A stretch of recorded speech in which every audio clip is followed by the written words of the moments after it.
Olá, nós recebemos hoje o candidato a deputado federal pelo PSDB, Sebastião Lima, mais conhecido como Dr. Lima. Dr. Lima tem 59 anos, vive há 30 anos em Brusque e nasceu em Curitiba. Ele é médico ortopedista e é vereador no município. Além de mim, Andrei Paloski, participa da entrevista o repórter Marcelo Reis. Bom dia, Marcelo. Bom dia. Bom dia, candidato. Bom dia. Candidato, para começar, por que o senhor decidiu ser candidato a deputado federal? Esse desafio começou com a candidatura a vereador.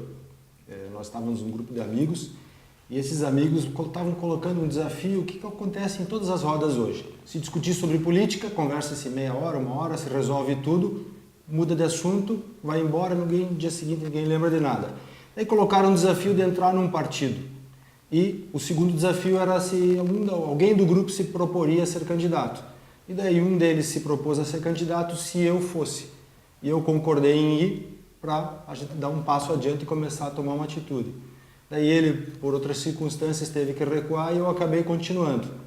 E na mesma linha de raciocínio foi quando surgiu, por ser um candidato com voto de Brusque, eu teria uma oportunidade, ou como estadual ou como federal. Como já existia um do partido colocando o nome a federal, a estadual, eu acabei colocando o meu nome a federal. Certo. Caso o senhor seja eleito, qual é o primeiro projeto de lei que o senhor pretende propor enquanto deputado? Na verdade, assim, como sou médico, alguns pensam que você vai começar só a pensar em saúde. Mas eu vejo que um dos grandes projetos de mudança realmente vai passar por vários setores. Reforma de previdência, algumas alterações com relação ao incentivo à educação e também mexer com a saúde. Você pensa assim, vai chegar lá, eu fico imaginando que com assessoria você chega lá já é um mundo novo. Nós estamos falando numa mudança e uma das coisas que eu tenho entendido no momento é que as pessoas têm falado muito em fazer coisas para chegando lá, sem nunca nem saber como é realmente a realidade dos deputados federais. Então a gente tem que tomar um pouco de cuidado de não fazer promessas ou coisas em que a gente não possa entender. Eu estou vendo que um dos motivos de ter entrado foi sentir que nós estamos passando por um momento ímpar.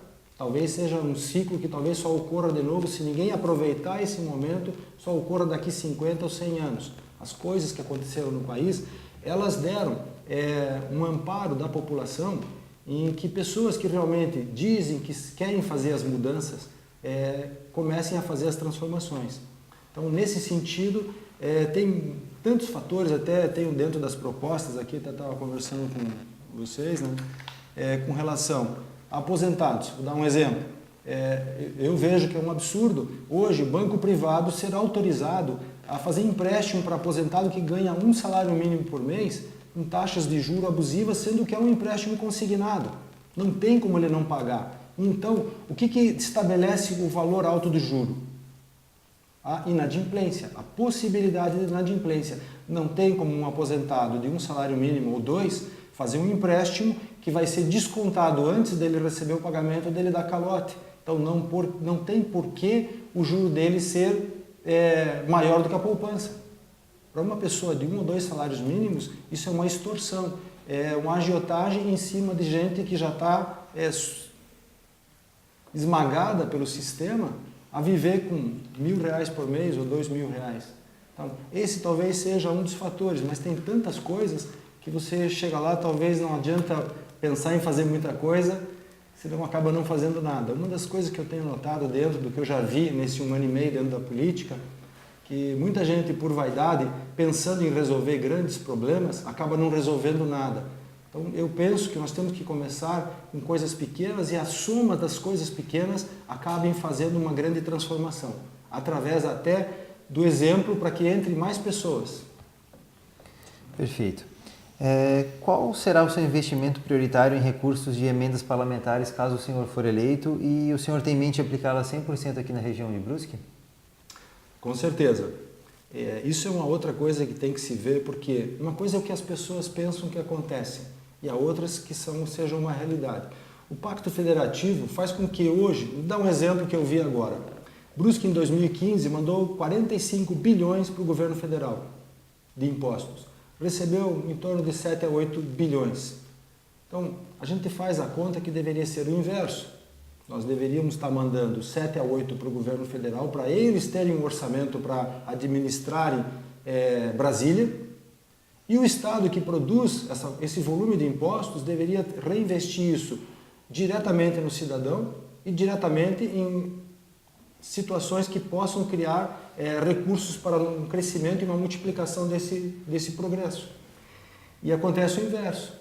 E que tivesse, sei lá, se tem algum estado que está deficitário, que tivesse mais 10 ou 15% desses 37 ou 38 bilhões e fosse para um fundo para ajudar esses estados que são deficitários. Hoje o que acontece é o contrário. Manda 45, recebemos 7 e 37, 38 bilhões, uma parte fica em Brasília, que pode ser que exista uma forma de saber onde é que vai esse dinheiro, mas a gente vê hoje que é muito fácil dos desvios.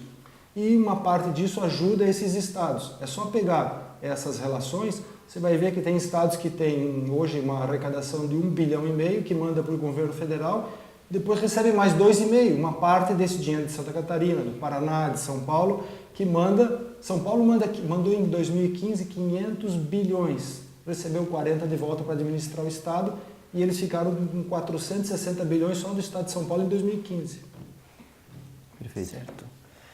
O senhor está no primeiro mandato como vereador, né? E agora, caso seja eleito deputado federal, pode ter que renunciar a esse mandato.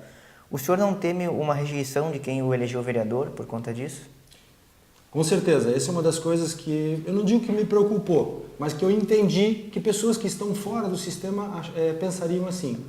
Eu hoje tenho um entendimento do que aos 60 anos o que eu estou tentando fazer é cumprir mandatos, ele vai consumir a minha energia de dar o exemplo. É quase como uma corrida de bastão. Você chega e tem que ir adiante, tem que passar o bastão adiante. Eu já dei o exemplo que dá para entrar, eu fui o mais votado, dá para entrar sem gastar dinheiro, dá para entrar sem pedir voto, de tomar o voto do eleitor. Os votos que eu tive foram votos que as pessoas, elas me confiaram o voto. Eu não tomei delas de nenhuma forma de subterfúgio nenhum. Então eu mostrei que dá para fazer do jeito certo. Mostrar que você tem que construir a tua campanha em cima da tua vida e depois colocar teu nome à disposição. E não entrar na política para fazer lá teu patrimônio, fazer tua vida. E isso também não se tornar uma herança, onde eu possa passar para familiares, através do nepotismo, que é uma das coisas que a gente nessa gestão, agora a gente conseguiu derrubar o nepotismo, pelo menos aquele visível, aquele escrachado que sempre aconteceu. Agora, se tiver alguma coisa, ela tem que ser um pouco mais escondida e mais bem feita para que não apareça. Perfeito. Na convenção partidária, né, o PSDB anunciou inicialmente 2 candidatos a deputado federal, o senhor e o João Venzon, que é filho do deputado Serafim Venzon, né? Existe algum tipo de falta de unidade do partido? Como é que se deu essa definição no fim das contas? Eu estava viajando e eu deixei uma procuração para um membro do nosso partido, para o Carlos, é um advogado, para caso ele fosse na convenção, colocasse meu nome, porque já havia o senador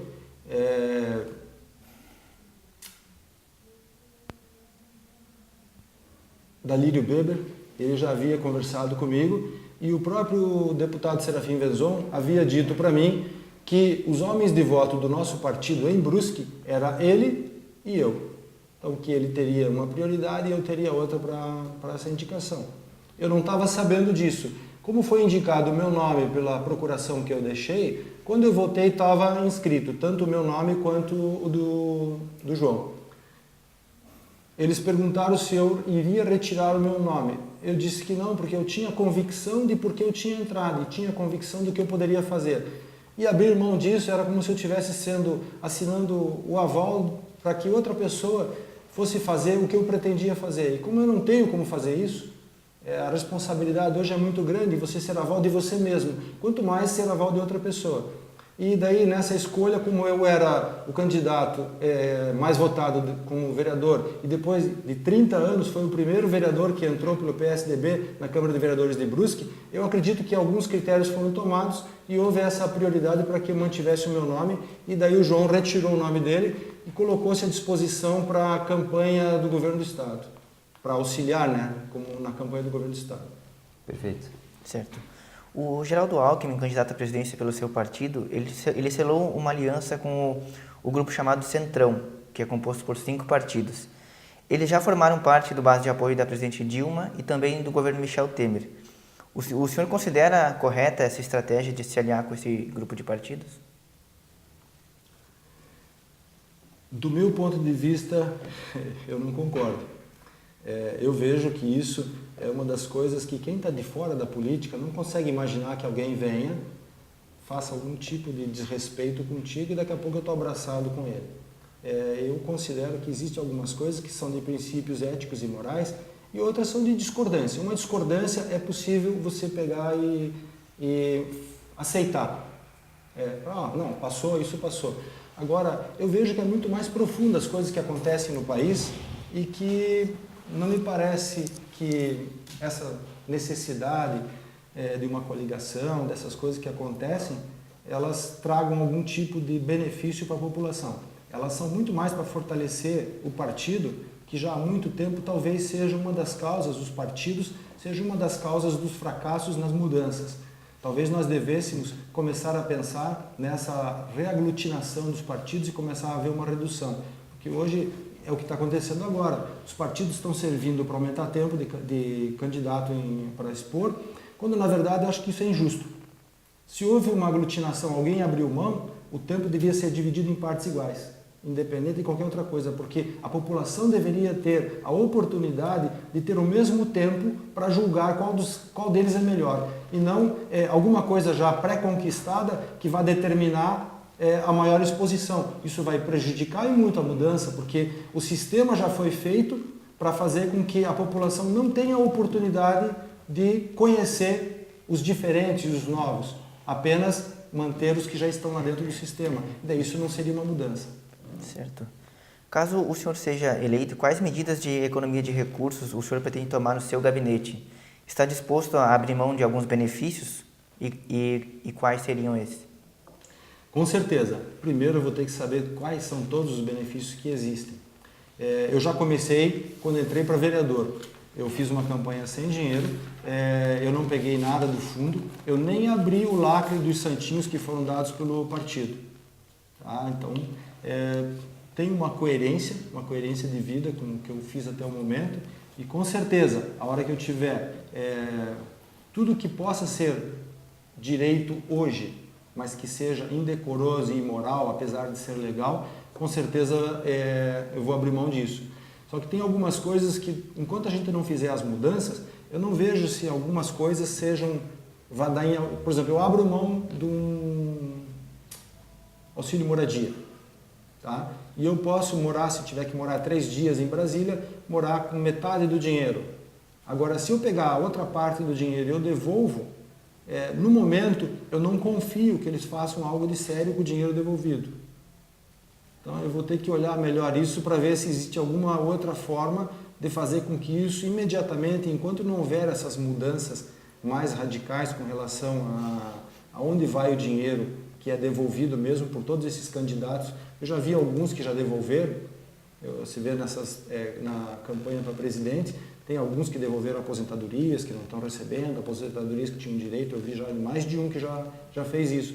Só se esse dinheiro continua dentro do sistema e ele não está retornando de uma forma adequada para a população.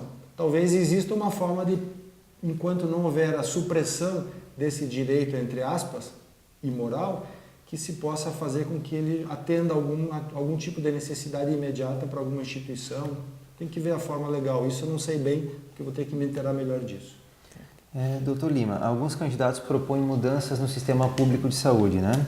O senhor, como médico, acredita que o modelo de financiamento e funcionamento do SUS hoje ele é adequado ou precisa de mudanças? Se o senhor acredita que precisa de mudanças, quais seriam elas? Isso é muito complexo. Isso vai passar por um programa bem profundo de prevenção. Eu acredito que 1/3 a 50% do dinheiro que é gasto com saúde é um dinheiro queimado. Primeiro porque o sistema vigente ele faz com que as pessoas se sintam doentes, que elas precisem de assistência médica. Então, se você oferece esse tipo, eu vejo, como médico a gente vê, por exemplo, eu estou com 59, vou fazer 60 anos, Raramente eu preciso de algum atendimento médico. Então, não há uma necessidade premente de que eu tenha um posto de saúde com os custos que ele tem para que eu possa sair da minha casa e, sem me molhar se estiver chovendo, chegar num posto de saúde. Eu, às vezes, fico imaginando, e Brusque até ela é bem atendida e as pessoas estão descontentes. E se nós formos ver a realidade do país, existem pessoas que estão a quilômetros.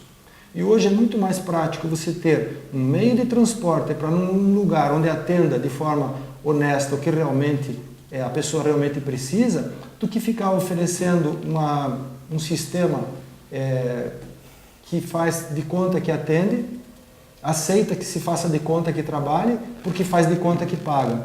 Então, isso aí é dinheiro público jogado fora, e a gente vê as necessidades. Eu tenho um número aqui, por exemplo, Brusque tem 8 milhões por mês para cuidar de mais ou menos de 150, levando em consideração que ela tem que atender algumas outras cidades próximas. O secretário de Saúde tem 8 milhões para administrar, para atender 150 mil pessoas. E um plano de saúde tem, às vezes, 8 milhões para um universo de 15 mil pessoas. Então, é o mesmo dinheiro para 10 vezes menos.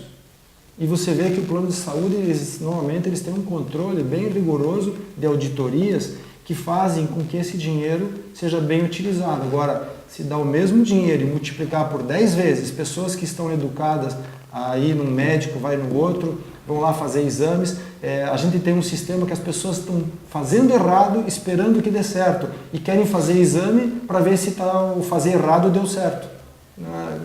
Não tem como continuar assim. É muito dinheiro jogado fora pelo sistema atual. Não é culpa da população. A população não tem consciência disso. Eu gosto de fazer uma comparação do país com o corpo humano. Nosso corpo ele tem um equilíbrio de células, mas a célula da minha unha não sabe o que está acontecendo no meu fígado, no meu coração. O meu cérebro tem a capacidade de coordenar algumas coisas e o resto ele acontece naturalmente. Por que o país muitas vezes não tem rodado? Por que a célula da minha unha às vezes pode se transformar no meu dedo um tumor? Uma multiplicação desordenada de células. Isso é tumor, é câncer. Então, todas as vezes em que a gente não tem um equilíbrio de nutrientes, no caso aqui seria um equilíbrio de onde vai os alimentos, recursos, dinheiro, algum lugar vai sofrer, alguns lugares vão crescer de forma desordenada e vão fazer esse tumor. E eu vejo que a estrutura bem cuidada, como a gente faz essa comparação com o corpo humano, ela pode acontecer também no país. Nós só precisamos estipar, no caso, que faz a corrupção, que seria as infecções, bactérias, vírus, que nessa comparação com o corpo humano são os que desequilibram esse sistema, que não é tão difícil de manter. Hoje, pelas análises atuais, nós percebemos que já se consegue detectar onde estão todos os erros. É só você ver os debates. Todos os jornalistas, há muito tempo, sabem onde está errado, sabem quem faz errado, fazem as perguntas, têm consciência. Eu estava vendo agora ali no debate. Eles apresentam, era até do Amoedo. Mas o senhor não acha que eu até achei parecido com o que eu falo, de não pegar dinheiro e tal, mas eles perguntaram para ele se ele não estava parecendo poliana, sabe? Alguém sonhando com alguma coisa utópica. Mas é muito difícil de você vir com uma proposta séria e as pessoas te fazem pergunta que você é ingênuo, que você é muito puro e que não vai conseguir fazer essas mudanças. Eu vejo que o sistema está infiltrado e não está infiltrado de gente competente. Está infiltrado porque os competentes estão cuidando do que é seu. E nós permitimos que os incompetentes, sem caráter e desonestos, entrassem no sistema, se apoderassem, e eles dominaram isso. Agora, ainda existe uma democracia que permite que quem se dispuser a dar uma parte do seu tempo, que é o que eu estou pensando, eu construí a minha estrutura familiar, cuidei dos meus filhos, trabalhei, sempre sem depender de dinheiro público, trabalhando como profissional liberal. E agora, talvez se levar em conta a expectativa de vida, talvez eu tenha mais 20 anos de vida. Eu estou colocando, talvez, desses 20, 30% desse tempo de vida para fazer alguma coisa, levando em consideração a experiência já adquirida, para devolver isso para a população. Isso é um tipo de responsabilidade que só consegue ter em alguma etapa da vida, quando você já, digamos, trabalhou, já meditou muito sobre as coisas, começar a avaliar os problemas verdadeiros e começa a se incomodar em ver em pessoas. Muitas vezes sem ninguém que tenha como lutar pelos seus problemas, como eu via no consultório. Eu sempre coloco que eu tive sempre a oportunidade de olhar para um paciente, me dedicar a ele e tentar ajudá-lo com o meu conhecimento a resolver o problema de saúde dele. E a política não é diferente. A diferença é que ao invés de sentar e resolver caso a caso, você pode começar a usar uma bagagem, uma carreira toda de várias, porque não é só a medicina. O envolvimento que eu tive em várias instituições acaba te dando um conhecimento um pouco mais amplo que pode ser devolvido. E eu vejo que hoje, na política, você pode sentar num consultório e ao invés de tratar de um paciente, você pode tratar de 100, de 1000, de 1 milhão, depende da ação que você vai colocar ou com quem você vai conversar. Eu tenho a esperança que entre mais pessoas com o mesmo intuito para que nós possamos começar a fazer as mudanças. Eu tenho certeza que nós vamos encontrar essas pessoas. Vai entrar gente nova e essa semelhança em princípios, em objetivos, vai fazer com que a gente consiga encontrar pessoas que queiram fazer o que tem que ser feito. Certo. Independente do candidato a presidente que for eleito, algumas reformas devem chegar à Câmara dos Deputados a partir do próximo mandato. Para o senhor, qual que é a reforma mais importante e como ela deveria ser feita? Se vierem realmente as reformas necessárias, todas as reformas necessárias que o país precisa, eu vejo que uma das mais importantes seja a que comece a coibir os gastos, o desperdício. Porque todas as outras vão depender, porque hoje se diz que está faltando dinheiro para tudo. Então, com certeza, a principal hoje seria essa mudança do Pacto Federativo. Eu espero que está todo mundo falando sobre isso, então provavelmente deva ser alguma coisa que venha forte para que seja feita a mudança. A outra é a mudança da Previdência, mas que mexa com os aposentados e não somente com os que ganham menos de 3 salários. A da saúde e educação, mas eu acredito que vão vir de todos os setores. Às vezes as pessoas pensam, você vai mexer só com uma coisa. Isso é quase como um paciente que vem no meu consultório e está com dor no ombro e está com dor na coluna. Eu não vou atender a coluna e vou marcar para ele vir outro dia para conversar sobre o ombro. Existe possibilidade e capacidade de se agir em todas as frentes. Não há necessidade de fazer uma priorização, porque todas estão interligadas. Hoje, quase todo o problema está em cima da corrupção. Então nós vamos ter, e a corrupção já está sendo feita, a limpeza. E a outra parte da limpeza vai ser em cima da conscientização de você, eleitor, em começar a escolher melhor. Eu coloquei outro dia, uma das coisas que eu coloquei ali era não votar em amigo, não votar em alguém porque você deve um favor, não votar em alguém porque ele pode fazer alguma coisa por você. E daí alguém colocou, acho que colocaram assim, e não votar em alguém que não assumiu a presidência da Câmara, e não votar uma outra coisa lá, que eu não lembro exato. Mas eu fiquei pensando, quem está de fora pensa que é bem fácil. O fato de ter sido mais votado não me dava o direito de ser o presidente da Câmara de Vereadores. Me dava alguma evidência, mas ela vai para a votação e são 15 vereadores que votam. E existem tantas forças e algumas vezes você tem que ter um objetivo lá na frente. Não adianta você ganhar um round aqui e perder a luta. Então, naquele momento, abrir mão de bater o pé em cima da presidência da Câmara de Vereadores foi um ponto que eu vi como importante. E durante o ano da presidência, que eu não fui presidente, eu vi como foi importante não ter sido presidente. Porque eu não poderia ter me concentrado em entender como funciona. Porque durante a sessão, a necessidade e a concentração para conduzir a sessão, você não consegue quase nem ver o que está acontecendo. Então, foi bom não ter pego a presidência no primeiro ano. Me permitiu entender melhor esse sistema, porque é um jogo e as regras, elas parecem que são feitas para que nós possamos trabalhar pela população, mas elas são feitas para manter a estrutura de quem está lá dentro, para não sair e para dominar e articular entre os membros ou da Câmara de Vereadores, ou de deputados estaduais ou federais, mas tudo isso está amarrado. E é a história dessa política partidária, que com certeza deve estar começando a entrar em agonia. O senhor já comentou que é favorável à reforma da Previdência, né? Qual que é o modelo ideal, na sua opinião? Eu tenho já há algum tempo um pensamento com relação que parar de trabalhar é como você se tornar sem utilidade. E uma das coisas que acontece com frequência é as pessoas que param de trabalhar é porque elas foram sugadas no mesmo volume durante todo o seu tempo de trabalho. Então tem que ter uma coisa mais complexa, onde se tem um mapeamento de cada pessoa que está dentro do sistema de trabalho, que ela tenha a oportunidade, ou seja, estimulada pelo governo para que ela possa crescer, voltar a estudar, ter estímulos e ela vá progredindo. E quando chega perto de 50 ou 60 anos, ela não pare de trabalhar. Ela tem uma redução, tipo, aos 50 ou 60 anos, se reduz um dia de trabalho, ela vai receber, se for um dia de 5 dias, 20%.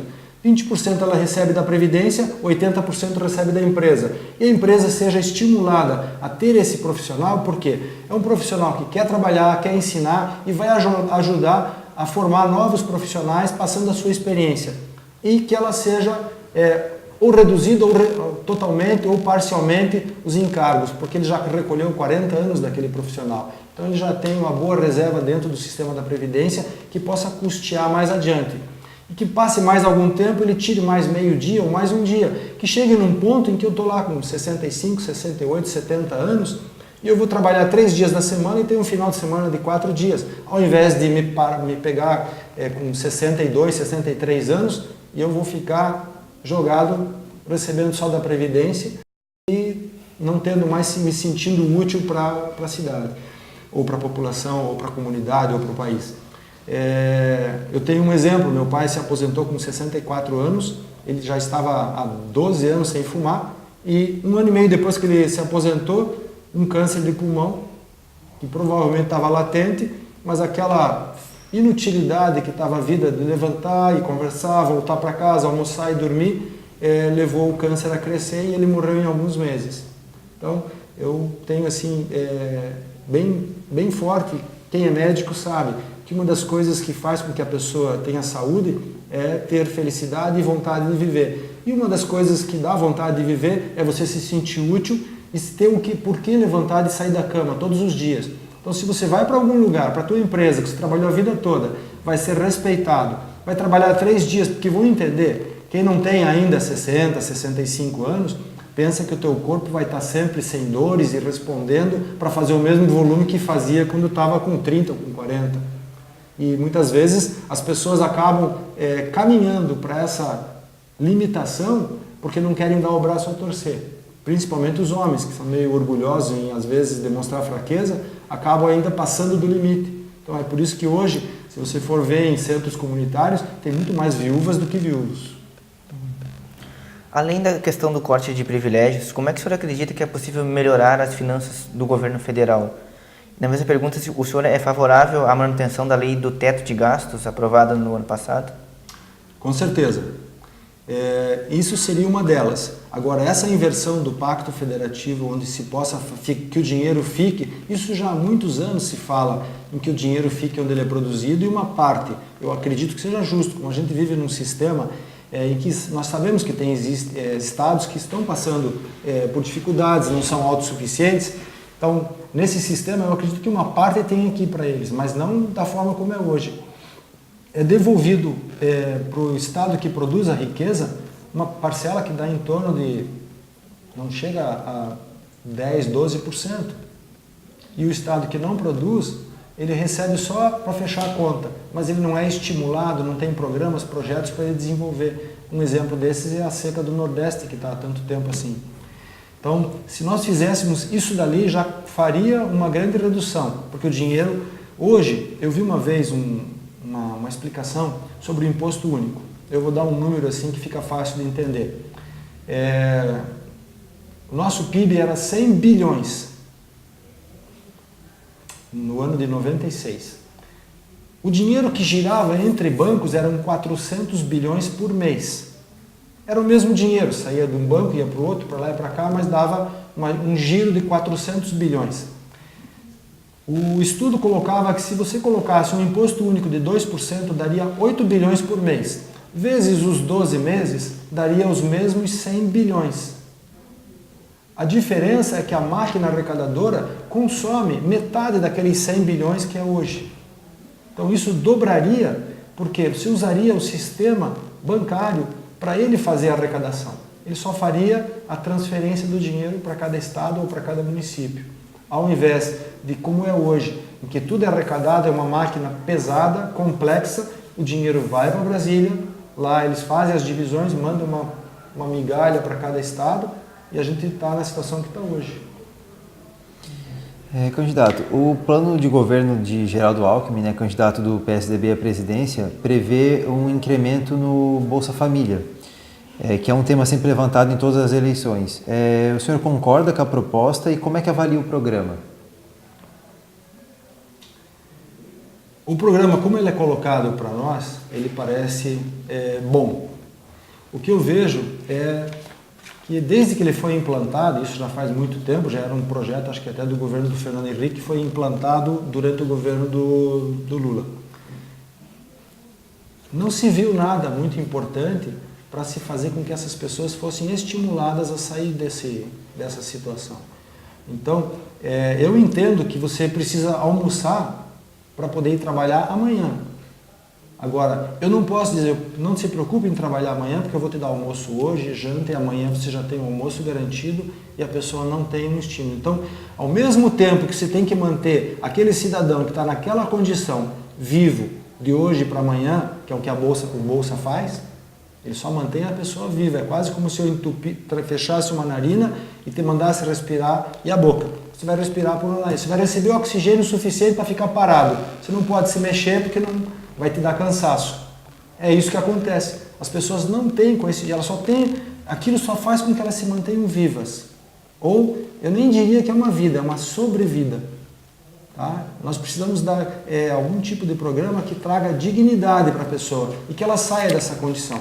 Eu vejo no consultório, às vezes eu tenho pacientes que eles vêm e vão se encostar na perícia médica.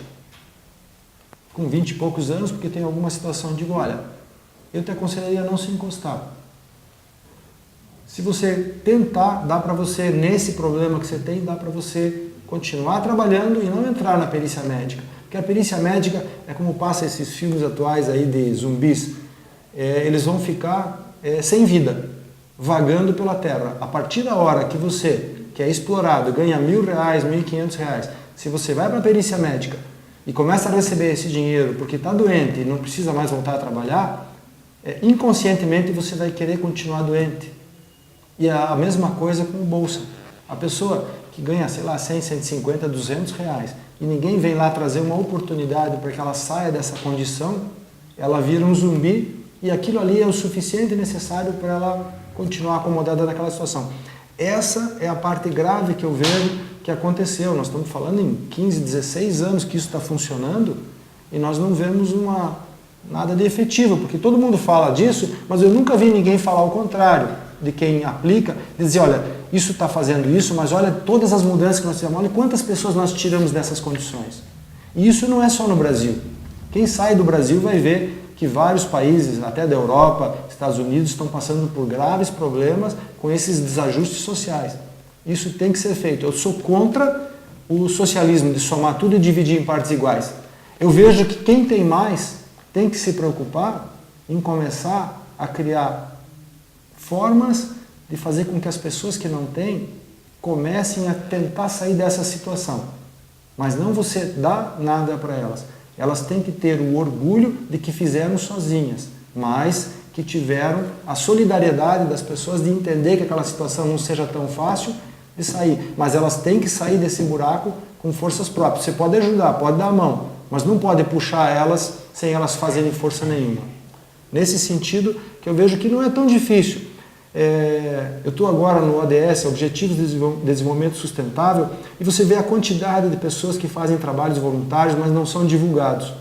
E esses trabalhos têm várias soluções, nós só precisamos interligar, que essas pessoas se conheçam, todo o trabalho que é realizado, e tem muita coisa boa que pode ser feita para tirar essas pessoas dessa situação. Certo. O Supremo Tribunal Federal começou a discutir recentemente uma proposta para a descriminalização do aborto. Se um projeto desse tipo aportar na Câmara, o senhor votaria contra ou a favor? Isso é muito polêmico, mas para mim eu não tenho muita preocupação. Eu sou católico desde criança e eu não consigo imaginar a situação de matar uma criança a partir da concepção. Eu vejo que é uma solução muito fácil. Nós temos outros pontos para atacar antes de chegar dessa forma. Eu vi uma vez, era uma história, mas ela ilustra bem assim. Uma mãe chega com um filho e ela não está com o casamento muito bem, está grávida. E ela fala para o médico que quer tirar o neném que está na barriga dela. E daí o médico responde para ela assim, eu vou te fazer uma outra proposta. É mais fácil eu matar esse filho que está contigo, que ali eu tenho certeza que eu não coloco a tua vida em risco. É bem chocante o exemplo, mas é para colocar porque quando o filho está dentro da pessoa, ele já é uma criança e vai se transformar. Isso é o pensamento que eu tenho. Eu respeito quem pensa diferente, mas não conseguem me convencer disso. Quando eu tinha uns 20 anos, eu fui numa palestra sobre sexologia em Curitiba e a Marta Suplicy dizia que o corpo é da mulher e que ela tem o direito de dispor dele como ela quiser. E desde aquela época eu comecei a pensar muito sobre isso e já refleti bastante e em nenhum momento eu tive nenhuma dúvida que eu sou completamente contra. Só nas situações onde coloca risco de vida para a mãe, onde tem que antecipar. Mas são situações tão raras que isso já existe dentro da legislação, já está contemplado, tanto o estupro quanto o risco de vida para a mãe, isso já é contemplado. Então o que nós estamos falando aqui é de que ao invés da gente começar a educar e fazer as coisas, atacar o problema na raiz, porque é inconcebível que meninas de 10, 11, 12 anos passem por essa situação. E isso são coisas pontuais para serem resolvidas. Existem estatísticas que elas são manipuladas para parecer que o volume é muito maior. E se ele é maior, quem está preocupado com isso deveria se preocupar em atacar 1 ano antes, 2 anos antes desta criança, atacar uma forma para que ela não ficasse grávida e não depois que a gente falhou e não tem nenhum programa. Não vejo ninguém falar nos programas e projetos para fazer com que essas crianças não engravidem. Agora, existe um projeto forte para fazer isso. Daí falam que o aborto ilegal causa mortes. Eu vi outro dia, tem vários estudos bem profundos que mostram que os números são todos manipulados para supervalorizar a tendência de quem quer fazer a legalização do aborto. Com relação até a plebiscito e discussão, não sei se o povo tem maturidade para tomar uma decisão dessa importância. Matar pessoas é quase como colocar um plebiscito para se vão colocar ou não a pena de morte também. E teria muito mais, se trouxesse pessoas para defender também a pena de morte, tem muito mais motivos para se justificar crimes hediondos, assassinatos, estupros, assassinos em série, para se justificar, e mesmo assim se tem uma dificuldade muito grande de tomar essa decisão. Eu vejo que é bem polêmico, mas no meu ponto de vista, se vier para votar, eu sou contra. Qual foi o principal erro da atual legislatura da Câmara dos Deputados, na sua opinião, e como o senhor propõe corrigi-lo? O principal é difícil, porque deve ter tanta coisa errada, mas eu continuo vendo assim, de novo, o sistema é todo feito para que o dinheiro que vai para lá, ele vem através do deputado federal que vem fazer a redistribuição de uma grande parte do dinheiro. Isso dá um poder e cria alguém com um poder desnecessário de fazer isso. Então, ele gera custos. Eu vi outro dia, no levantamento, das 750 mil pessoas, os governadores, vice, os cargos mais próximos deles, as 5.500 câmaras de vereadores do país, os 1.049 deputados estaduais, os 540 deputados federais, os 81 senadores, toda essa estrutura, elas não chegam a mexer, mas elas fazem parte da solução da redução de gastos. Teremos que ver realmente a importância disso. Existe uma necessidade da representatividade do povo através das... Mas nós vimos que até agora essa representatividade ela só tem trabalhado para os representantes, não pelos representados. Então, é bem mais profundo do que dar uma resposta como você me pediu, porque isso é em cima do que existe. E o que existe não está funcionando. Então, eu vejo que quem for entrar, tem que entrar não para ver o que está errado só, mas fazer o que se pode mudar para que esse sistema pare de parecer, porque ele parece mais útil do que realmente ele é. A gente dá uma excessiva importância para um sistema que não tem trabalhado para a população. Uhum. Existe uma proposta em tramitação na Câmara dos Deputados para a revogação do Estatuto do Desarmamento. Quando esse projeto for votado, o senhor votaria favorável ou contra a flexibilização da posse de armas? Eu sou favorável à flexibilização. Porque hoje, se você pensar em ter um revólver, é igual ter um carro. Se uma pessoa, aconteceu recentemente, algumas pessoas pegaram um carro, subiram numa calçada, mataram 200 pessoas de uma vez só. Então, se você hoje for ver, todo mundo, Brusque é um exemplo, nós temos quase que um carro por habitante. O mundo hoje tem essa situação, tanto do automóvel alcoolizado, excesso de velocidade, é quase que tão grave quanto você ter uma arma. Se tiver um certo critério, eu vejo que lugares em que, por exemplo, na Suíça, todo cidadão suíço tem arma. O governo dá arma, tem dias para treino e o governo dá bala para eles treinarem, para saber atirar. Eles são um exército civil, mas eles têm armas. E você nenhuma vez vê que um suíço saiu com um rifle e saiu matando alguém no shopping. Então, não é o fato da arma, porque se algum doido no Brasil ou nos Estados Unidos quiser matar alguém, ele pode pegar um carro e entrar dentro de um shopping, de algum lugar, e atropelar 200 pessoas. Então, eu sou favorável à liberação, porque hoje, como está, hoje o bandido tem arma. Eu estava vendo agora ali, o exército acho que matou muita gente por causa daqueles dois militares que foram mortos no Rio de Janeiro. Eles foram entrando e foram subindo e está lá, está foto circulando na internet da quantidade de gente. Por quê? Eram metralhadoras que eles tinham. Eu vi uma metralhadora de um cara caído morto, cheio de pé de maconha tatuado na metralhadora. Então isso é uma outra coisa que foi mexido. Muitas vezes você, eleitor, é confundido. É colocado coisas que não têm importância para se distrair das coisas realmente importantes. Se você tiver critério, claro, vai ter critério, como para ter um carro você tem que saber dirigir, tem que fazer carteira. Você pode estabelecer os critérios, mas não proíbe as pessoas que tenham armas. Tem exemplos de tomadas de poder, de ditaduras, de situações em que começa por isso, enfraquecer a população. Eu não sou favorável ao desarmamento. Candidato, a entrevista termina aqui. Eu agradeço a sua presença, desejo uma boa campanha. Agradeço também ao Marcelo e a todos que nos acompanharam. Até a próxima. Muito obrigado.